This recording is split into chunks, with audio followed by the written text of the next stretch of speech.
Ora ilo kabar pisan Guru Kursi dulu bisa ketemu anakmu lanang.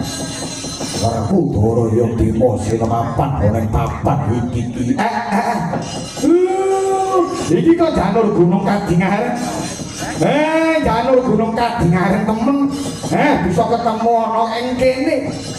Kamangka ora kencan semayan.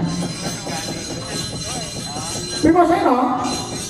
Kulo durung ngopo. Tapi kok ngatur opo Guru Doro. Ya. Bapak mestine kowe bingung mulat. Kowe bapak ngaku ijenan pokali iki. Aku jejeleng wong tuwa.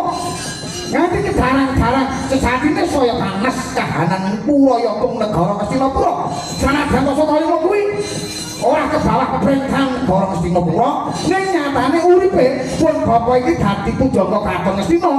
Dadi wah gedhe mbok cilik Resi Durna aku isih ngayom ana padane sinuwun Prabu Duryudana ing Kastina. Ker opo? Aku iki bingung. Aku iki linglung. Aku iki susah aku iki jutek. Apa dalem iki?